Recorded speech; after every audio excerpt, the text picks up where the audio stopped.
Sa wakas mukhang matutuloy na itong 3-team trade ng Northport, Converge at Magnolia. At sa bandang huli, itong si Calvin Abueva mapupunta na dito sa Converge Fiber Xers. Unang gagawin ng Magnolia, dadali nila itong si Calvin Abueva dito sa Northport, Batang Pier.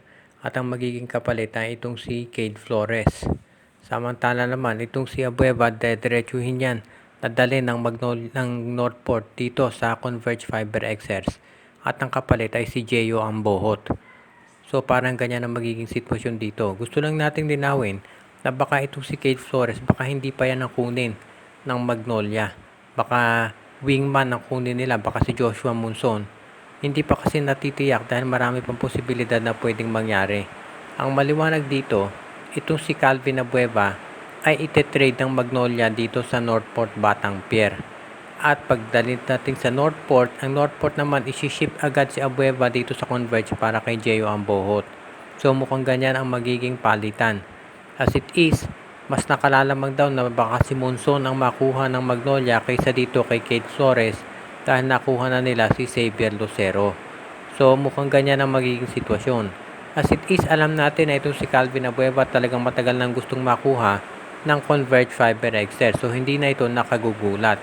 Ngayon, kung sakaling makuha ng Converge itong si Jeyo ng Northport, rather itong si Jeyo Ambohot, malaking bagay yan dahil tandaan natin na wala na sa kanila itong si Xavier Lucero.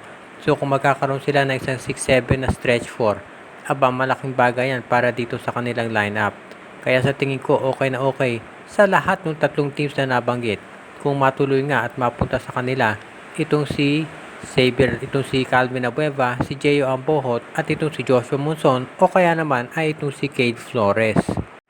Nako, itong TNT Tropang Giga ay mukhang determinadong makuha itong si Kai Balungay mula dito sa Phoenix Jewel Masters. Si Kai Balungay ay 6'7" at yan ang tipong player na kinakailangan ngayon ng kupunan ni Coach Chot Reyes dahil alam natin na kulang sila sa mga big men. At mukhang ino-offer daw nila itong si RR Pugoy kapalit nitong si Balungay at pati na itong si Poy Eram. Ang tanong ay kung papayag ba ang Phoenix. Alam natin na itong si RR Pugoy ay hindi na bata at isa doon sa mga players na posible na anytime magretiro. Ngayon, itong si Eram mukhang nakaka-recover ng mula doon sa kanyang knee injury. So, yan ang kailangan timbanging mabuti ng Phoenix Jewel Masters.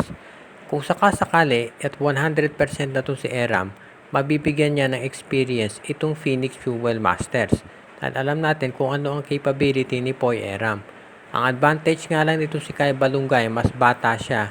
At syempre kung magre-rebuild ang Phoenix, syempre gusto nila na meron silang batang player. At so far mukhang maganda yung magiging tandem ni Kai Balungay, Tyler Tio at itong si Jason Perkins. Andiyan pa si Richie Rivero.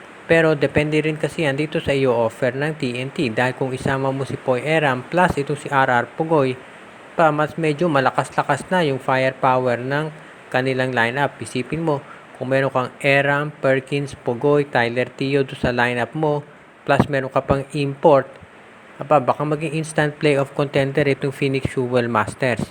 So medyo pag-iisipan muna mabuti ng Phoenix kung tatanggapin itong offer ng TNT Tropa.